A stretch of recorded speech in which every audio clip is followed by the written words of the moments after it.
Peter Obi is back in the spotlight, and this time, it's not just about integrity or economic revival.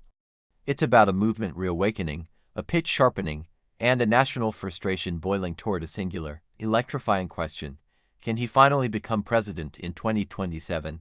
Across town halls, TV screens, and WhatsApp forums, Obi's latest vision for Nigeria is being hailed as excellent, presidential, and urgent. Yet, behind the excitement, a political shadow looms, one that even his most loyal supporters whisper about in private. Can the Labour Party carry him to victory? In this explosive political moment, it's not Obi's character that's under fire, it's his vehicle. His political platform, still nascent, fragmented, and untested at scale, is being examined with laser focus. As one analyst sharply put it, Obi is not the problem. The party is. This isn't just commentary, it's a warning. Nigeria has seen visionary candidates before, but history has shown, time and again, that vision without structure becomes vapor in the wind of elite politics.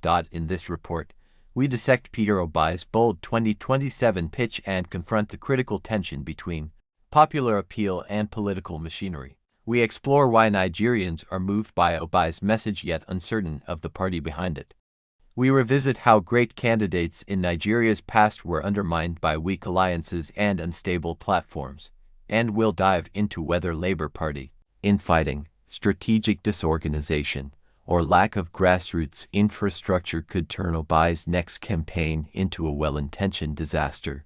Stay tuned as we lay bare the realities behind the rhetoric, the fears behind the faith, and the strategic stakes for Nigeria's next potential transition of power. This is not just about Peter Obi, it's about whether the people's candidate has the people's platform or whether the system will once again swallow hope whole. Like, comment, and subscribe to follow this story to the end, because in 2027, everything might be excellent except the one thing that matters most: the political vehicle. At the heart of the rising 2027 conversation is a paradox that Nigerians know all too well. How can a man so widely admired, so powerfully articulate, and so morally disciplined seem simultaneously unstoppable yet dangerously vulnerable? Peter Obi's return to national discourse has been anything but subtle. He has doubled down on his economic blueprint, reasserted his moral philosophy of prudent leadership, and drawn sharp contrasts with the faltering promises of the current administration. His speeches crackle with urgency, his language is precise, and his presence sober, humble, and unyielding remains unmatched in the current political field. But hovering just beyond the aura of excellence is a cold political reality. Without a solid, scalable, and coordinated political vehicle, Obi's ambition might once again be outpaced by Nigeria's ruthless electoral machinery, the Labour Party. Peter Obi's platform is still reeling from a chaotic 2023 campaign season that exposed more weaknesses than the average voter expected. While Obi captured the hearts of millions, especially young Nigerians and middle-class professionals, the party itself often stumbled through internal factionalism, strategic confusion, and glaring gaps in field operations. Many local government structures were either absent, inactive, or unrecognized by NEC at the time. In key battleground states, the party's ability to defend votes or even recruit polling agents was dwarfed by the institutional muscle of the All Progressives Congress (APC) and the People's Democratic Party (PDP). This wasn't just an operational oversight, it was a structural deficit. This deficit, if unresolved, could prove fatal in 2027. Nigeria's presidential elections are not won on Twitter. They are not decided by viral town hall quotes or digital enthusiasm alone. They are secured by ward-level mobilization, local chieftain alliances, voter logistics, party agent deployment, and a network of pre-existing, on-the-ground political capital that most third-force parties simply don't possess. This is the great Nigerian contradiction. The people may crave change, but the systems that enable power transitions are built on structures that change-resistant elites have carefully designed and tightly protected. History provides a sobering mirror. In 2011, Nuhu Ribadu, then seen as a breath of fresh air and anti-corruption warrior, ran under the Action Congress of Nigeria ACT platform. He was brilliant, respected, and carried an impeccable reformist image. Yet, his campaign failed to gain traction beyond a few urban enclaves because the ACN's national spread was weak, and Ribadu himself was isolated from the political machinery needed to execute at scale. In 2015, Muhammadu Buhari finally won the presidency after 3 previous failures, not because he suddenly became a better candidate, but because he was backed by the newly formed APC, a mega platform built from a merger of powerful political blocs. Even the most charismatic leaders in Nigerian history, from Zik to Awolowo, often found that charisma alone couldn't dismantle an entrenched machine. And yet, the Obi phenomenon remains a disruptive force. His performance in 2023 wasn't just respectable, it was unprecedented for a first-time, third-force candidate. He won in Lagos, he pulled staggering numbers in Abuja, he flipped demographics and broke ethnic assumptions. But the structural fragility of his political base meant that many of these wins were either contested, undermined, or unprotected. What Obi achieved in moral momentum, the party often failed to match in strategic execution. As he prepares for 2027, the question is not whether Obi is ready but whether the Labour Party is. Internally, Labour is still fighting over leadership, finances, and ideological clarity. Factional battles between Julius Abior's camp and opposing interest groups have sapped energy and trust.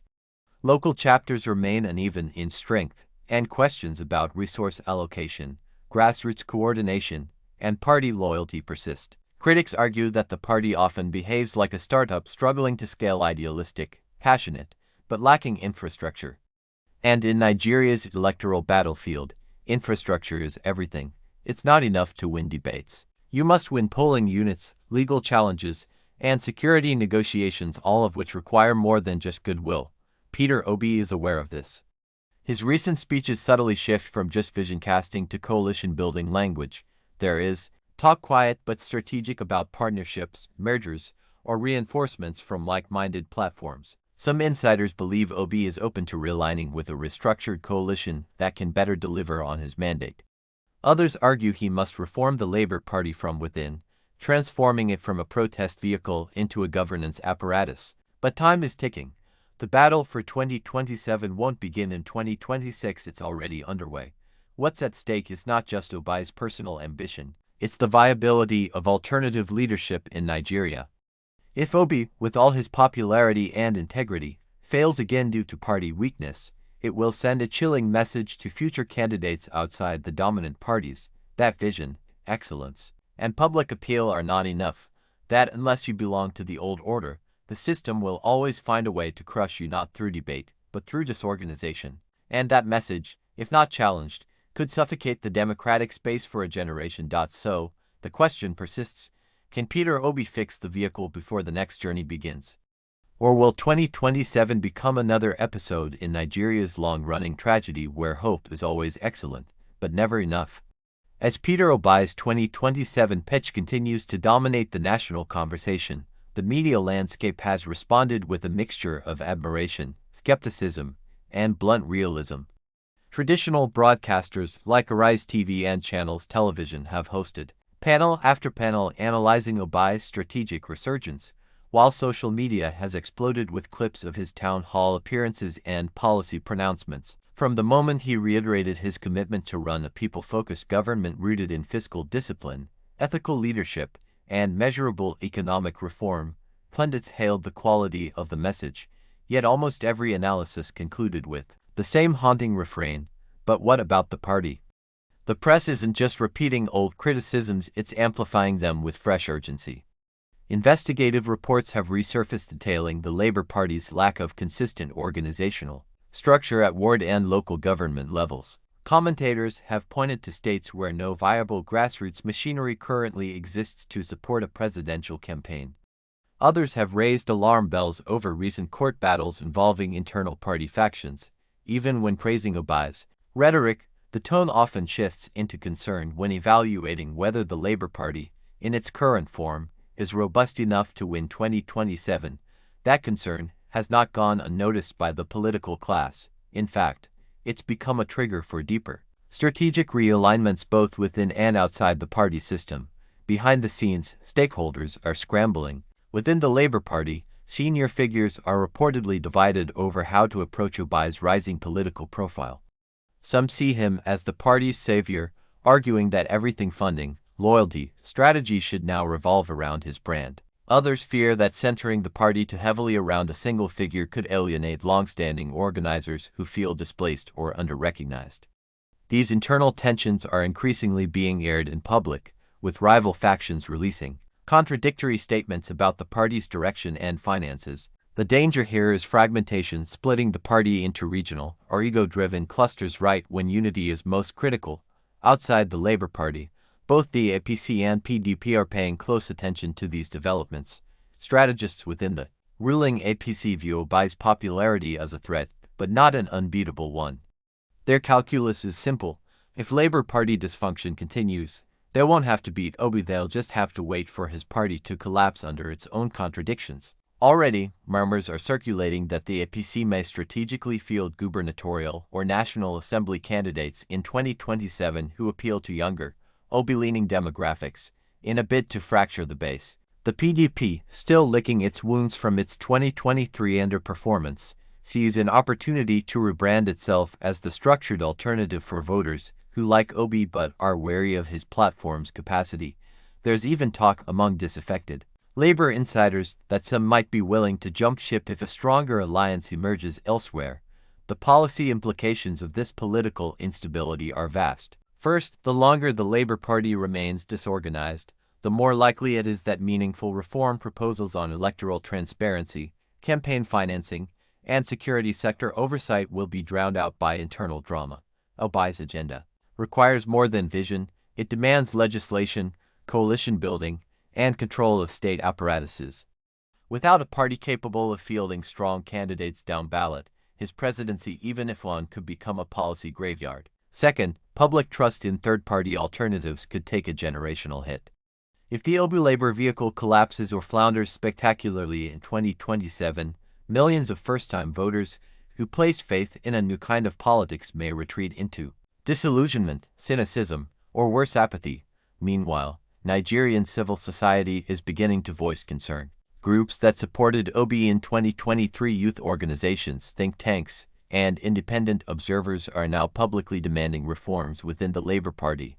Some have called for a party convention, a transparent audit of campaign finances, and a national reorganization plan to prepare for 2027.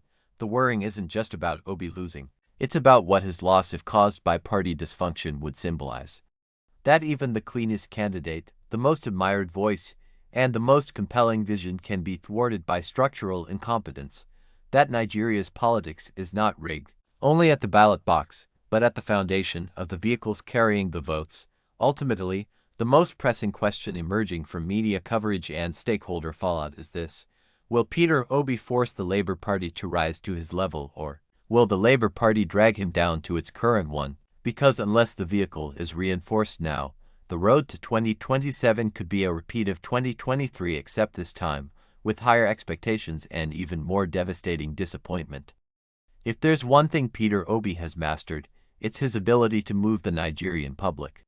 No other political figure in recent memory has managed to ignite such cross-generational, cross-regional support based purely on the strength of vision and character. In the markets, on campuses, in churches, and across social media platforms, the sentiment is clear. The people still believe in Obi. They believe in his promise of fiscal prudence, in his simplicity, in his data-backed approach to governance. But they are also beginning to believe something else: that vision alone is no longer enough. Nigerians have learned from experience that good men can lose elections, not because they lack the will to lead, but because they are backed by institutions that are too weak to carry the weight of national transformation. Public sentiment is now sitting at a dangerous intersection: hope and fear. Hope that someone like Obi, whom many regard as an ethical anomaly in Nigeria's political class, can once again mount a presidential bid in 2027 with even more momentum. Fear that the Labour Party, disorganized and possibly unwilling to evolve, could fail him again. This fear is not irrational. It's rooted in the recent memory of 2023, when Obi's nationwide popularity outpaced the Labour Party's readiness, and many votes were allegedly left unprotected or mismanaged. For millions of Nigerians, especially the youth who braved long queues to vote in defiance of elite cynicism, 2027 feels like a second chance. And yet, they wonder, are we heading for another heartbreak? The emotional undertone of this political season has eerie echoes of 1993 and 2011. In 1993, it was MKO Abiola, wealthy, beloved figure who transcended ethnicity, who won the admiration of the masses but was robbed of victory through military scheming. In 2011, Nuhu Ribadu, another reformist darling, entered the race under the ACN banner but was swiftly outmaneuvered by more established parties. In both cases, it wasn't the candidate that failed, it was the system around them. Today, many fear Peter Obi may be walking that same historical tightrope. The Labour Party's structural shortcomings are threatening to turn what could be a transformational campaign into another case study in how Nigerian politics punishes excellence when it's not backed by elite infrastructure. But this time, there is something different in the air. Obi's 2023 run awoke a sleeping giant, the political consciousness of Nigeria's middle class and youth bloc. Civil society groups have become more organized. Voter education campaigns are gaining traction earlier than ever, and crucially, the Nigerian electorate is no longer interested in politeness, they are demanding results. They are calling for Obi not just to lead with vision but to command the party to match his seriousness. If the Labour Party cannot scale up, many within the movement are openly suggesting the creation of a new coalition, one with a singular mission: to match people power with political precision. In this moment of possibility and peril, the public is not just watching, they are ready to register, to organize, to fundraise, and to vote. But they are also ready to hold their heroes accountable. For Peter Obi, that means one thing: the grace period is over. The people still want him, but they want more than speeches, they want strategy.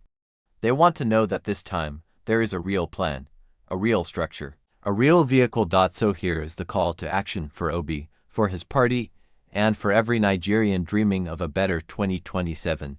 Build now, or be buried later. Clean politics cannot afford to remain amateur. Vision must meet muscle, and inspiration must be backed by institution. Otherwise, history will write a tragic ending to what could have been Nigeria's greatest political redemption. Do you believe Peter Obi can win in 2027 with the Labour Party as it stands today? Drop your thoughts in the comments. Who needs to change more, Obi or the party?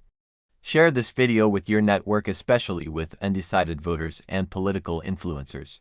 Subscribe for more fearless deep dive analyses, and tap the bell so you never miss a drop. Because in 2027, hope must come with a plan and the people must demand both.